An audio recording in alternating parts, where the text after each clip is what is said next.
할렐루야. 우리 주 예수 그리스도의 은혜와 평화가 예배 자리에 함께하는 여러분들의 삶 가운데 가득하게 되시기를 주의 이름으로 간절히 기원 드립니다. 에돔 짐머만이라는 사람이 있었습니다. 이 사람이 어린 시절, 초등학교 시절 키도 아주 작고 또 난독증이 있었습니다. 난독증이 있다 보니까 글을 잘 못 읽잖아요. 글을 읽지 못합니다.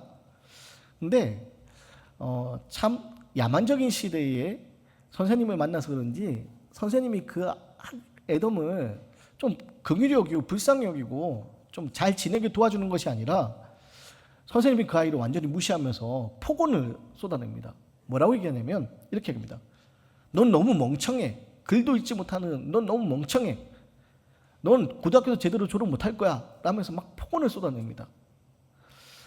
실제로 이 에돔 짐머만이라는 이 사람이요, 글을 제대로 읽지 못하니까 실제로 초등학교 때 유급을 하기도 하고, 그래서 다른 친구들은 학년이 올라가는데 자기는 그대로 유급을 해서 그 동생들하고 학교를 다니기도 합니다. 그러다 보니 이 선생님의 말이 계속 뇌리에 남아있고 마음에 남아있고, 고등학교 제대로 졸업 못할 거라고, 너 너무 멍청하다고 그 이야기가 자꾸 생각나면서 자존감이 바닥을 칩니다. 그래서 나는 쓰레기 같은 인생이야. 쓰레기 같은 인생이야. 막 그렇게 절망을 하기 시작합니다. 그런데 그 좌절하고 절망하고 있는 그를 일으킨 사람이 그게 누구냐? 어머니였습니다. 에돔 짐머만에 있는 사람의 이 어머니가요, 그 아들이 자기는 쓰레기 같다고, 글도 제대로 읽지 못하고 키도 작고 다른 친구들은 학년 올라가는데 자기는 유급을 당하고 자기는 쓰레기 같다고 이렇게 절망하고 있으니까 그 아들에게 이 어머니가 이렇게 얘기합니다. 단 한 사람이 그렇게 말했다고 해서 그것을 사실로 받아들이지 마라. 단 한 사람이 그 말을 했다고 해서 그 사실로 받아들일 필요가 없다. 중요한 거는 나가서 그의 말이 틀렸다는 걸 증명하는 거다. 장애가 있는 것이 문제가 아니라 네가 어떻게 그것에 대처하느냐가 더 중요하다.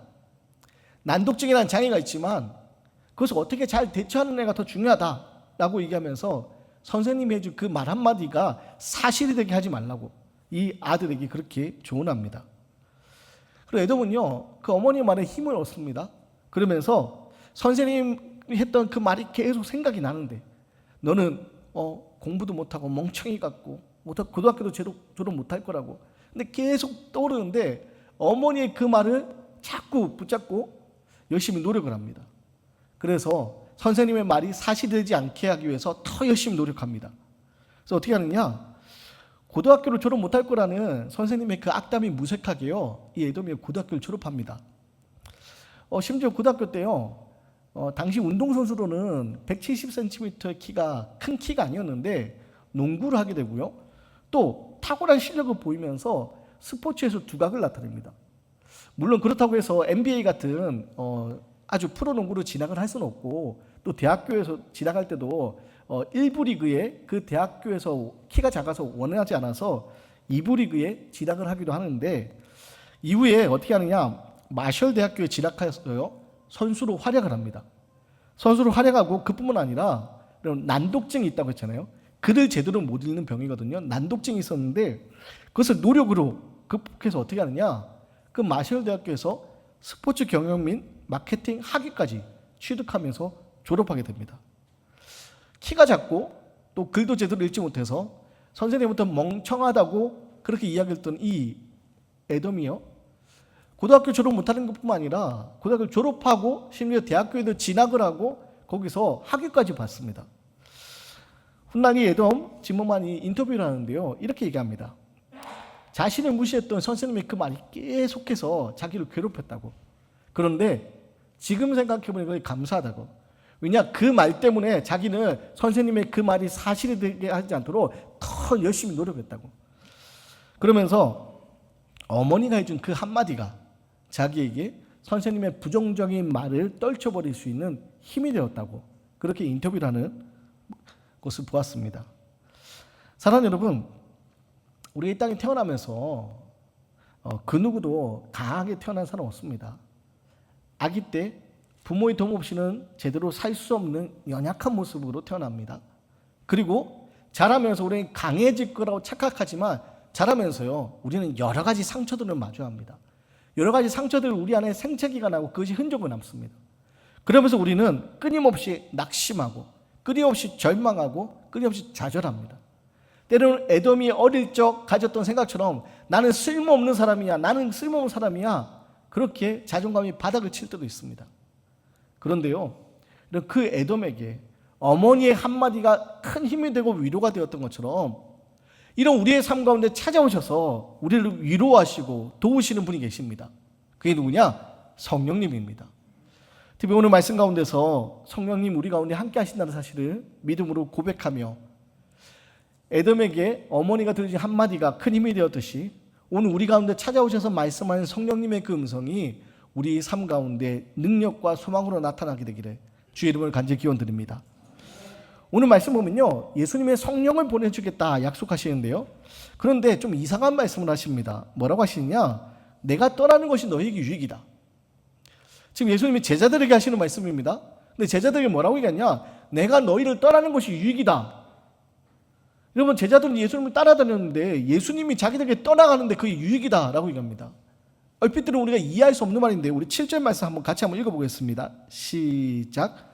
그러나 내가 너희에게 실상을 말하노니 내가 떠나가는 것이 너에게 유익이라. 내가 떠나가지 아니하면 보혜사가 너에게로 오시지 아니할 것이요 가면 내가 그를 너에게로 보내리니. 여러분, 제자들은요, 나를 따르라는 예수님의 부르심 앞에 자기의 삶의 모든 것을 들어가고 예수님을 따랐습니다. 3년 동안 예수님을 따라다녔습니다. 예수님 말씀하신 하나님 나라가 그들 가운데 이루어질 것을 꿈꾸면서 따라다녔습니다. 그런데 우리 지난주 계속 살펴보고 있지만 예수님이 자기들 떠나간다고 얘기하십니다. 예수님이 자꾸 죽음에 대해서 이야기합니다. 그리고 그들 가운데서 배신자가 있었고 또 그들 가운데서 예수님을 부인하는 사람이 생길 것이라고 예수님이 말씀하십니다. 여러분, 이 이야기 앞에 제자들은 너무나 두려웠습니다. 예수님이 자기를 떠나간다는 것이 너무나 두려웠습니다. 지금 제자들 있지만 누구를 중심으로 모여 있습니까? 예수님이 중심이 되어서 모여 있는 사람들입니다. 예수님이 없으면 이 제자들은요, 공동체로 있을 수가 없습니다. 근데 예수님이 떠나가신다고 하니까 너무나 두렵습니다. 근데 예수님이 뭐라고 하시냐? 내가 너희를 떠나는 것이 너희에게 유익이다 말씀합니다. 내가 너희를 떠나는 것이 너희에게 유익이다. 얼핏 이해하기 힘든 이야기지만 예수님은 그 뒤에 이야기하십니다. 왜 그것이 유익이냐? 내가 너희를 떠나갈 때 보혜사가 너희 가운데 오게 될 것이기 때문에 너희에게 유익이다. 성령이 너희에게 올 것이기 때문에 너희에게 유익이다 라고 이야기합니다. 지금 자기들에게서 예수님 떠나간다는 소식 앞에 두려워하던 제자들에게 예수님이 말씀하신 겁니다. 내가 떠나지만 성령을 너희에게 보내주겠다. 성령이 너희와 함께 할 것이다. 그러므로 너희에게 유익이다. 여기 아주 중요한 신학적인 내용이 나오는데요, 여러분, 예수님이 육신으로 이 땅에 계실 때는 시간과 공간의 제약이 어쩔 수 없이 있습니다. 그래서 예수님이 예루살렘에 가 계시면 갈릴리에서는 예수님을 만날 수가 없습니다. 예수님이 한 사람과 대화하면 다른 사람들은 그 예수님과 대화할 수 없습니다. 시간과 공간의 제약이 어쩔 수 없이 있습니다. 그런데 여러분, 성령으로 오시면, 이 주님이 인간의 몸이 아니라 성령으로 우리 오시면 이런 시간과 공간의 제약이 모두 사라집니다. 우리는 모든 시간, 모든 장소에서 언제나 어디에서든 주님과 이야기할 수 있고 하나님의 음성을 듣게 됩니다. 그래서 예수님이 오늘 말씀하시는 겁니다. 내가 떠나가는 것이 너에게 유익이다. 내가 비록 육신의 몸으로 너희와 함께 하지 못하지만 보혜사 성령으로 너희 가운데 임할 것이기 때문에, 너희와 함께 할 것이기 때문에 너에게 유익이다. 여러분, 예수님이 함께 하실 때 제자들은요, 풍랑을 만나면 예수님이 잠들어 있을 때 그들은 불안해했습니다. 예수님이 그들 곁에 떠나가면요, 예수님이 함께 있지 않다는 것이 그들에게는 두려움이었습니다. 그런데 이제 보혜사 성령님이 그들과 함께 하시며 그 모든 것으로부터, 불안으로부터, 두려움부터 자유로워질 수 있는 겁니다. 특별히 오늘 보혜사 성령님에 관한 이 이야기를 우리가 좀 나눠야 되는데요, 보혜사라는 이 말은요, 헬라어로 파라클레이토스입니다. 파라클레이토스. 파라, 곁에, 부름을 받은 자 클레이토스, 합쳐진 말입니다. 곁에 부름을 받은 자. 성령이라는 이 이름이 어떤 의미가 있냐? 곁에 부름을 받은 자입니다. 원래 이 파라클레이토스라는 말은요, 법정에서 사용되는 말입니다. 당시 로마 재판정에서 피고인들이 재판을 받을 때, 오늘날로 치면 이야기하면 우리 변호인들, 피고인들이 그 재판을 받을 때 그 대신 변호해 주는 사람, 그게 바로 파라클레이토스였습니다. 옆에서 대신 죄가 없다고 변호해 주는 사람, 또 재판이 끝나면 그 옆에 와서 도와주고 위로해 주는 사람, 그게 바로 파라클레이토스였고, 실제로 이 로마 재판정 가운데서 이 파라클레이토스가 아주 중요한 역할을 했습니다. 근데 예수님이 말씀하시는 겁니다.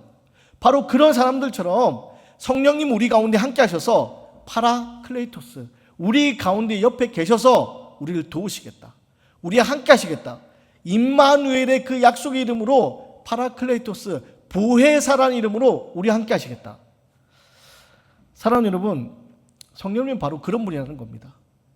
우리가 연약할 때 찾아오셔서 우리를 위로하시고 우리를 도우시는 분.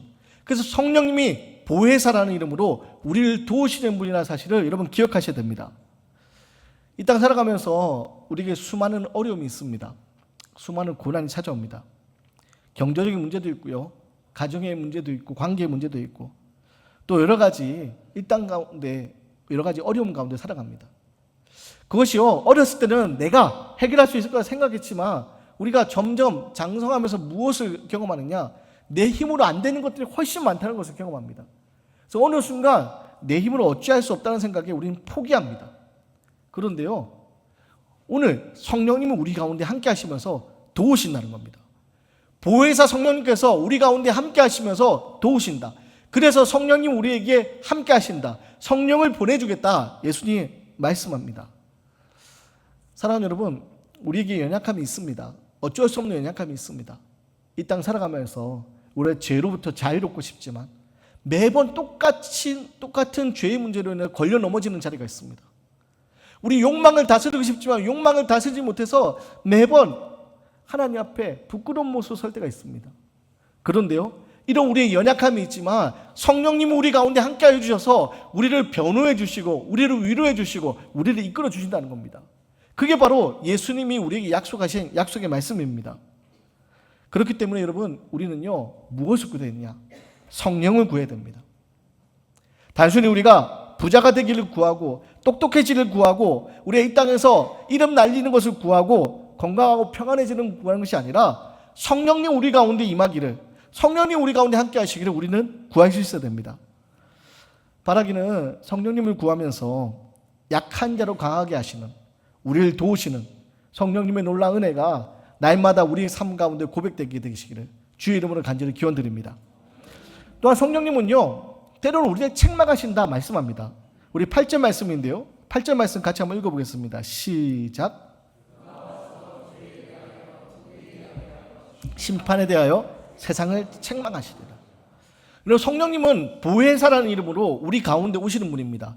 우리를 도우시는 분입니다. 그런데 이 성령님은요, 때로 우리를 책망하신다고 얘기합니다. 뭐에 대해서 책망하십니까? 죄에 대하여서 책망하시고 의에 대하여 책망하시고 세상을 심판에 대하여 세상을 책망하신다 말씀합니다. 그리고 책망하신다 할 때 성령님이 책망하시는 이 죄는요, 단순히 도덕적인 윤리적인 죄가 아닙니다. 단순히 거짓말을 하거나 단순히 남의 물건을 훔치거나 남을 속이거나 이런 도덕적인 죄를 이야기하는 것이 아닙니다. 물론 그것이 괜찮다는 게 아닙니다. 그것도 나쁜 거입니다. 그것 죄입니다. 다만 그것보다 더 본질적인 죄에 대해서 책망하신다는 겁니다. 무엇에 대해 책망하시냐? 하나님을 거부하는 죄, 예수님을 거부하는 죄, 예수님 믿지 않는 그 죄에 대해서 책망하시는 분, 그분이 바로 성령님 하시는 역할이라 이야기합니다. 오늘날 우리 사회가 도덕적으로 매우 엄격한 잣대를 요구하고 있습니다.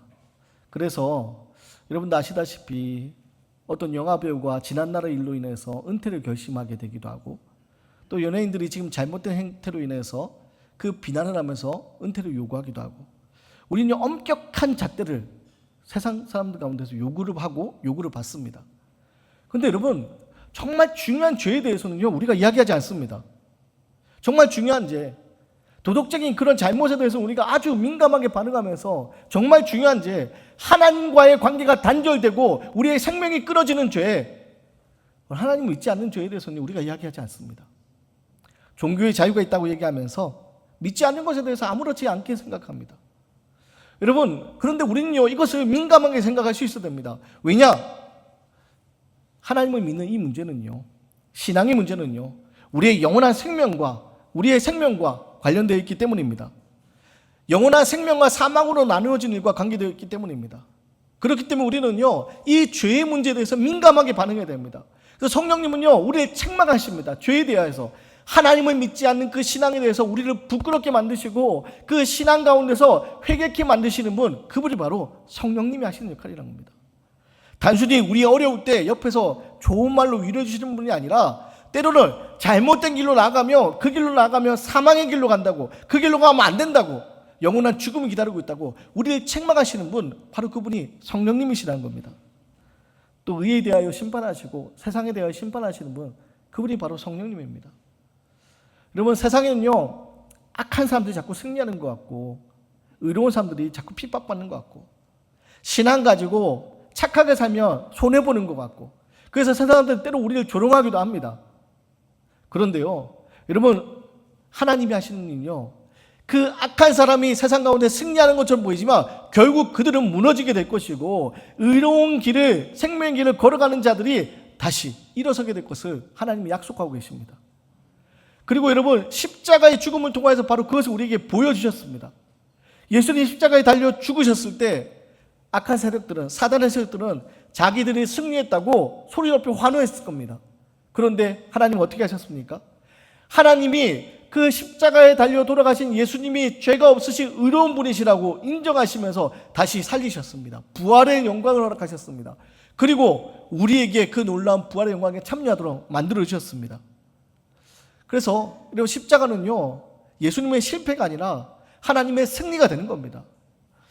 바라기는 여러분, 끊임없이 성령님 우리를 책망하시는 분임을 기억하시고 잘못된 길로 가려 할 때 우리를 책망하시는 그 성령님의 손길 통하여서 잘못된 길에 돌이켜, 악한 길에서 돌이켜 의로운 길, 생명의 길을 걸어갈 수 있는 저와 여러분의 모습이 되기 원합니다. 또 하나님은, 성령님 그러면 우리가 어떻게 인도하시느냐? 우리를 소원 가운데 인도하십니다. 빌립보서 2장 13절 말씀 보면요, 이런 말씀이 있습니다. 너희 안에서 행하시는 이는 하나님이시니 자기의 기쁘신 뜻을 위하여 너희로 소원을 두고 행하게 하시나니. 성령님은 우리를 어떻게 인도하시냐? 우리에게 소원을 주십니다. 그리고 그 소원을 통해서 우리를 인도하십니다. 여러분, 요셉은요, 어린 시절 하나님 주신 소원을 마음에 품었습니다. 하나님 주신 소원, 그것이 꿈이었고 그 꿈을 붙들고 평생을 살았던 사람입니다. 때로 어려움이 있었죠. 노예로 팔려가기도 하고 억울한 누명 속 감옥에 가기도 합니다. 그러나 마음에 있는 그 소원을 끝까지 붙들어서 어떻게 됩니까? 하나님의 놀라운 약속의 말씀을 이루는 사람이 되지 않습니까? 여러분, 느헤미야는요, 느부갓네살 왕 아래서 저 페르시아 왕궁에서 술 맡은 관원으로서 누구 부럽지 않은 그런 삶을 살 수 있는 사람이었는데 어떻게 합니까? 하나님 마음에 소원을 주십니다. 예루살렘의 성벽이 무너진 그 이야기를 듣게 하시고 그것이 슬퍼서 견디지 못하게 하십니다. 거룩한 소원을 마음에 주시고 어떻게 합니까? 그 성벽을 재건하는 일에 느부갓네살이 앞장서게 됩니다. 여러분, 성령님은 우리 인도하시는데 어떻게 하냐? 우리에게 거룩한 소원을 주십니다. 여러분, 성령님 우리에게 거룩한 소원을 주시고 그 소원을 붙들고 나아갈 때 그 소원을 이루어 주신다 약속하십니다. 다만 전제가 있습니다. 무엇이 전제냐? 하나님이 기뻐하시는 일이에요. 내가 기뻐하는 일이 아니라, 나의 욕망을 따라 살아가는 것이 아니라 하나님이 기뻐하는 일, 그것이 우리의 소원이 될 때 하나님이 그 소원을 이루시리라 약속합니다. 바라기는 성령님 우리 가운데 찾아오셔서 우리를 도우시는 분인데, 우리 안에 소원을 주시는 분임을 기억하시고, 여러분, 나의 욕망을 위한 그런 소원이 아니라 하나님의 기쁨이 되는 그런 소원을 마음에 품으시기 바랍니다. 그리고 그 소원을 이루어가게 하시는 하나님의 놀라운 은혜가 우리의 삶 가운데 고백되게 되기를 주의 이름을 간절히 기원드립니다. 또한 성령님 우리 가운데 어떻게 하시냐? 말씀으로 인도하십니다. 우리 13절 말씀인데요, 13절 말씀 같이 읽겠습니다. 시작.